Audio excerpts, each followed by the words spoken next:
I guess it might have been well known. It was news to me about this whole, issue with her daughter and not being not being able to find her and all this, like, this is like incredibly compelling and tragic other side of her life, having nothing really to do with her art, and John. Can you talk a little bit about that? Yeah, when Yoko was in Japan, she was married.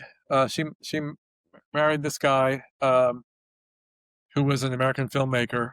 His name was Tony Cox, and they had a daughter whose name was Kyoko. Uh, Yoko at the time was not interested in being a mother. She was interested in being an artist. And so Yoko didn't spend a lot of time with her daughter, and she did not. I mean, the father, Tony, was the one who really raised Kyoko for the earliest years. Then, when Yoko got together with John, Tony essentially kidnapped Kyoko and stopped Yoko from seeing her daughter. Uh, by then, Yoko was much more connected to Kyoko, and really, it was incredibly painful for her. And it wasn't only that he didn't allow visitation. He didn't. They really disappeared. He was so paranoid because he thought that the John and Yoko machine, being as wealthy as they could, as they were, having all the lawyers, being able to hire private detectives, which they did. Um, so he went underground, and it was Kyoko's life was amazing. She told me about it, and it was incredibly emotional. And she was in tears talking about growing up in cults and having no contact with her mom, and she wasn't, even when she was old enough to reach out to her mother, she didn't do it because the dad said that because he had kidnapped Kyoko, he said that she would have him arrested and thrown in jail, and she didn't want her dad to be thrown into jail. So Yoko spent a couple decades without any contact with her daughter, and it broke her heart. I mean, she created a lot of art and music for her daughter, uh, and it was only, much, much later that Kyoko finally reached out to Yoko, well after, Yoko was widowed after John was killed. And now they have an amazing relationship. But Yoko suffered enormously because of that. It was, she lost her daughter. The pain was enormous. I mean, you can hear this there's a song called Don't Worry, Kyoko. And it's Yoko crying and screaming out for her daughter. And I think it goes on for whatever 19 minutes or something like that, and you could really feel the pain, and the pain was genuine. Yeah, yeah, and which is perhaps a natural pivot to another of the most public and horrible, painful things, which is, of course, John getting killed. I think I touched on it at the very beginning, which is that for you, this was an amazing coincidence that because your article was meant to come out later in the year, and then they pushed it forward, and then you were talking to them.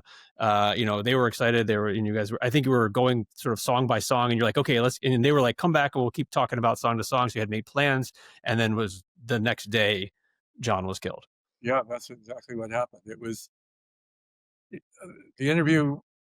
My editor sent an advance copy of the interview over to them at the Dakota in New York. I was back in LA, and I was a Sunday, December 7th, 1980, and I got a call, and it was Yoko and John calling. They were on extension phones, and they were thrilled with the interview itself, but they were also excited about the fact that their, Double Fantasy had been released and it was really doing well. There were some really early reviews, and the album was selling well. They were just excited about life. And we talked about the fact that we would get together again to finish doing this song by song analysis of their work together. And then the next time I would come to New York.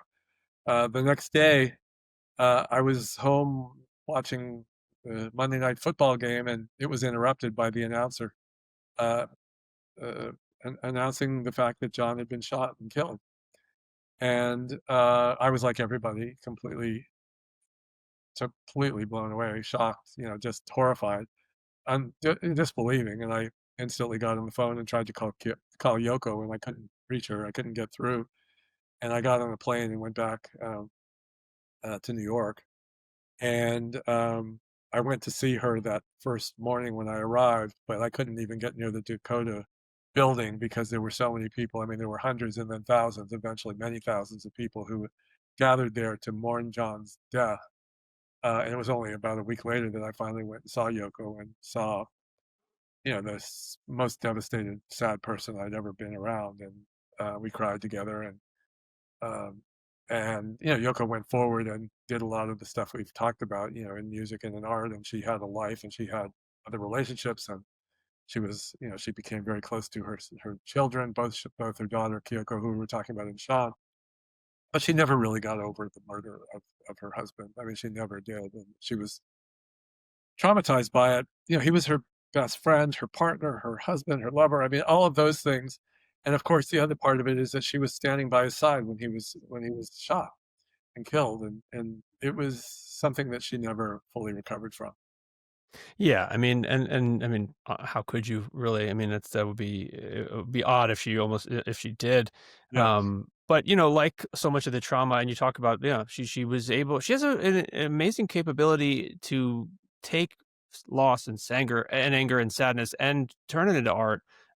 Whereas so many other people would probably turn it into so many other destructive and not great things.